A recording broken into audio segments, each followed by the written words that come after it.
Well, this is a quick update on what God is doing throughout Malawi. David, we are seeing God doing things in a very amazing way that we have never seen. Again, we always say that all trainings are different. Here, I think all days have been very different, David. That's right. What do you see happening, or what has been unique to you in this training? Well, I think one point that has come across me on the training is when the pastors have been asking the questions like, how do we read the Bible? How do we teach the Bible? Because whatever you are teaching us, we have never heard about it. We have been reading the same Bible, and we have not seen the Bible like this. And one of the pastors was saying that we realize that we have been babies in theological places. Yeah, that's great. I think one of the other things that we are realizing here is that numbers are adding up pretty fast. Daily. This is one of the training where we have, passed the maximum number of the people that of the pastors that we always, get to have in a training. But how can you refuse more people to come? Because they are coming. Some of them are calling. Why didn't you tell us about this? We had there is someone who is coming from the border of Mozambique, which is around over like 100 kilometers away. He just heard about it. He set out to commence coming, and he managed to arrive on, was it Tuesday or Wednesday? Yeah, that was Tuesday. Yeah. I think one of the other things that we are finding out is that these pastors, I think we're having a chat with the host.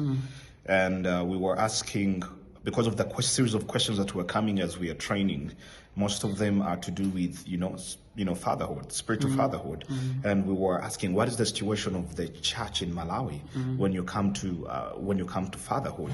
And it was interesting, the host pastors saying that there is less fathers, and those who are there, they are manipulating the pastors. Really, with the fatherhood, we mean spiritual mentorship, where you have pastors mentoring pastors, or older pastors mentoring young pastors. There is, I don't want to say that there's nothing like that here, but it's there, but very minimal. Those that are there, just like what David is saying, they're manipulating these guys. I think something else which touched me was when I felt in my spirit that these pastors are hurting. Their family are breaking up, and they have nobody to talk to. They have been called like they are superhuman beings, like they are not hurting. And so the Spirit of God led us to help the pastors to pair into two lady pastors and two male pastors together. They hugged each other and they prayed for quite around 15 minutes, just crying to God and just praying together. That shows you they are hurting and they have nowhere to pour out their problems and to share out. And I remember this secretary of the Fellowship of Blantyre. He came and told me, you guys, you are very young, but whatever you are doing, it has never done in Malawi by anybody, because you are teaching the truth and helping the people get into God's presence. That was amazing. It has never even happened for us the way what we did.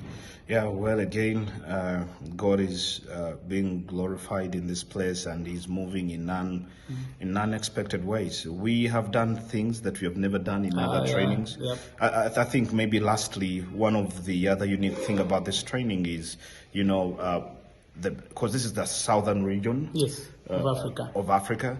And what we did is to carry along the Timothys that we have trained from those other countries. It was encouraging for them as they're giving testimonies of what God has done, through their lives. So these pastors, at least they have someone to look at, and who is from their region, and is saying, yes, it is possible to live for God's glory. It is possible not to live for your own kingdom. So it is amazing to see what God is doing. Well, for more information on how these pastors were saying, kindly follow the coming video. All right, thank you.